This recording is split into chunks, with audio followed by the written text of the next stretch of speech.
Talagang literal po guys na nakatikim ng halik ni Judas. Itong si former Senate President Juan Miguel Zubiri.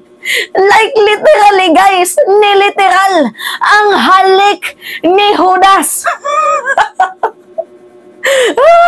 Yung paiyak-iyak kahapon ni Senator Bato de la Rosa, kala ko naman totoo. Yun pala guys, tears of joy. Well, at least meron kang natutunan sa katangahan ng Zubiri, di ba? O kahit pa paano, meron kang natutunan. So, lesson learned na din yan sa'yo, na nagpagamit ka sa mga moro-moro nila. Lesson learned, and I hope so na malaki yung natutunan mo. Eh, kahapon guys, talagang proud to be pa naman itong si Senate President na loyal sa kanya. Itong si Bato, may payakap-yakap pa nga na naganap doon sa sa hearing after speech. Tapos si Bato, tingnan niyo yung mukha, di ba? Gumagano, no? Talagang iyak ng Judas yun. Dinampian ba naman guys ng halik ni Judas? Itong pagmumuka, itong pagkatao ni Senate President, talagang as usual, yung magiging reaction niya, napakasakit, Kuya Eddie. Anyway, masakit talaga guys, masaksak ng patalikod. Sobra, masakit. Lahat naman tayo nakaranas niya, no? Hindi lang naman sa usaping politika, pero masakit yung masaksak ng patalikod.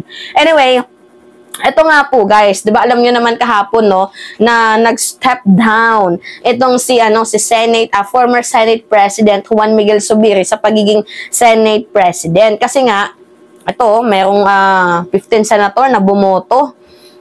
Banggitin natin muna guys isa-isa ha. Nandito si Alan Cayetano, Pia Cayetano, Ronald Bato de la Rosa, Francis Escudero, Jinggoy Estrada, Christopher Lawrence Go, Lito Lapid, Amy Marcos, Ramon Revilla, Francis Tolentino, Rafi Tulfo, Robin Padilla, Grace Poe, Cynthia Villar, and si Mark Villar. Diyos ko po, yung mga alipores ni Digo. Sakit na, no? Biruin mo, yung kailangan lang na boto ni Senator Chis Escudero, makalikom lang ng 13 votes. Eh kung hindi sumama yung 4 na yon, kasi 15 to. Diba? Kung hindi sana sumama yung 4, nasa lang, 12 lang or 11. Tama ba? Oo, 11 lang yung magiging boto na nakalap ni Senator Chis Escudero. Eh wala. Yung 4 hinudas ka. Tinraidor ka. At ang masakit dito, si Bato na tinutukoy niya na loyal daw sa kanya, sasamahan siya hanggang sa huli. Tapos, anyari. Diba kahapon, proud na proud ka pang sabihin na loyal sila sa'yo. Pinangalanan mo pa. Diba? Sakit talaga. Yan yung napapala ng katangahan mo. Gawin mo, paano guys hindi magiging masakit sa kanya?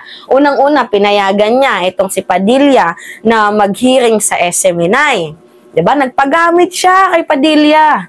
Nagpagamit din siya kay Bato de la Rosa sa PIDEA Leaks. Actually, hindi lang isa yung na-traidor dito. Dinamay pa ni Zubiri, pati yung presidente. Diba? Dinamay niya pa si President Marcos. Alam niyo, sa politika talaga, there is no permanent friends or allies. Only permanent interest. Eh, kung sana, diba, nanindigan ka, kung sana tumindig ka sa tama, hindi yan yung mapapala mo. Ayun ako, sakit talaga. Sakit. Kaya nga guys, ipapakita kong video sa inyo. Talagang yung galit ni Zubiri, hindi maipinta no?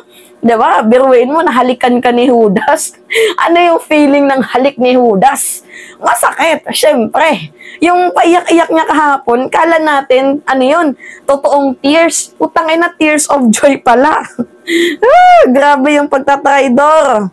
Grabe. Eh kung yung Pilipinas nga, tinraidor nila, ikaw pa kaya? Ano yung na-expect mo? Zubiri, VIP ka? Tinraidor nga nilang Pilipinas, ikaw pa kaya? Diyos ko po. Diyos ko po. Diyos ko po, yan lang yung masasabi ko. Anyway, pinahamak kasi siya guys ni Bato. Mamaya papanood ko tong video na to.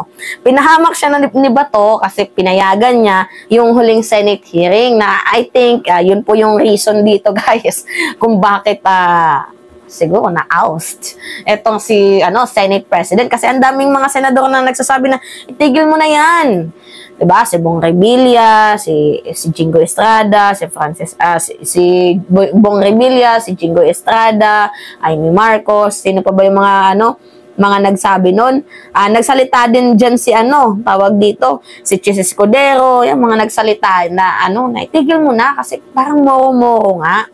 Wala, ayaw makinig eh. Sabi niya, panindigan natin yung independent ng Senado. Kasi legislative naman kasi guys ang Senado. Independent bodies yan. Ang problema dito, walang masama kung i-enhance mo yung pagiging independent ng Senado. Ang problema, masyado kang nagpagamit sa mga murong-murong tao na kahit fake news, pinatulan mo. Ngayon, itong nangyari sa'yo, talagang napakasakit. Kuya Eddie. Anyway, ganyan talaga yung buhay, guys. Weather lang yan. Anyway, panoodin natin yung video ni Senate President Juan Miguel Zubiri. Ito. Yung sa dinner muna kagabi, ano po ba yun? Ang pinag-usapan namin na manatili kami isang bloke, 7 kami, and you can call us whatever you want. Magic 7. But we're together, buong-buo pong puso at suporta namin sa isa't isa. And hindi pa namin alam kung may manatili po kami independent. So we're still discussing it. Ang sabi nga namin, let's give it a break. So magbe-break muna kami. And when we come back, we'll make that decision. Pero so far, ang kagandahan po nito ay talagang lumakas lalo ang aming samahan. Sa hirap at ginawa, talaga yung seatmates group namin na to ay nagsama-sama hanggang sa huli. Sir, namin po ni Senator Bato de la Rosa na talagang pumirma siya dun sa... May we get your... I thought I've seen strange things in my political career. And this happens to be the strangest. Talagang, kung kahapon ako po ay heartbroken, then po ako ay dumbfounded. Talagang hindi ko mag-gets, hindi ko talaga maisip, hindi ko talaga mag-grasp yung pangyayari ngayon. Pero at least alam niya na dinipensahan ko siya bilang isang chairman ng committee. At dahil dyan, nagkaroon po ng sakripisyo, ako po yung sakripisyo dyan, na nawala po ako sa posisyon. Okay lang po yan. Let's move on. Pero yun nga lang, hindi ko talaga maintindihan. I'm in shock.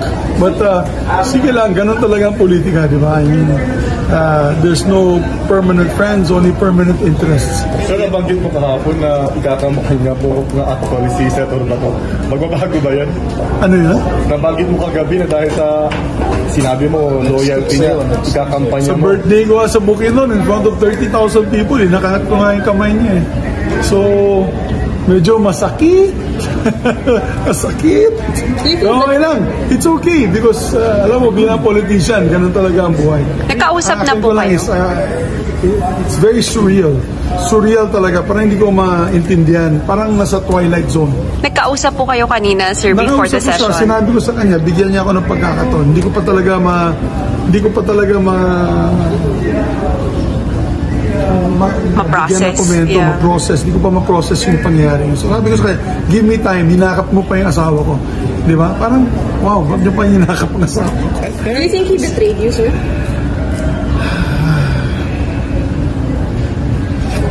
I'll let the people decide. Thank you, guys. Thank you. Thank you, sir. Thank you po, sir. Aww. Hakbog. Ikaw ba naman, Mima? Heartbroken na nga, tinatawanan mo pa. Hindi. Deserve niya yan. Tama lang yan sa kanya. Diba? Hindi na natuto eh. Tingnan nyo, sila ba ito nga tinatarantado ang Pilipinas? Ikaw pa kaya? What do you expect? Magiging loyal sila sa'yo? Bato? Sila Bato? Sila Tolentino? Sila Go? Si Padilla? What do you expect? Diba? Bansang Pilipinas nga, tinatarantado nila. Ikaw pa kaya? Tapos sasabihin mo, I'm dumbfounded. Kung kahapon broken-hearted, ngayon I'm dumbfounded. I'm lost. Kasi nagpakatanga ka. Nagpagamit ka. Ginawa ka na ng sacrificial lamb. Diba? Eh, ikaw na din mismo umamin sa sarili mo na pinayagan mo sila. Nagsakripisyo ka. Iyakap pa nga yung asawa mo eh. Kasi kala nila loyal. Kasi kala mo loyal siya sa iyo. Yan po yung yung politika, guys. Yeah? Yan yung politika. Walang permanente. Kaya huwag kayong magtitiwala, guys, sa mga malapit sa inyo. Kasi baka sila din yung titira sa inyo at the end of the day. Kaya hinay-hinay sa mga pinagkakatiwalaan nyo.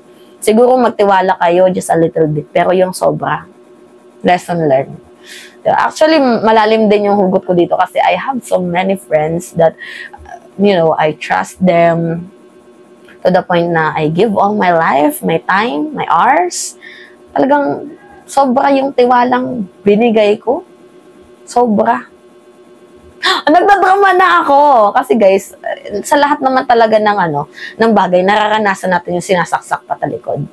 Pero ako, iba naman yung sitwasyon ko. Kasi ako, nagtiwala ko kasi akala ko mapagkakatiwalaan.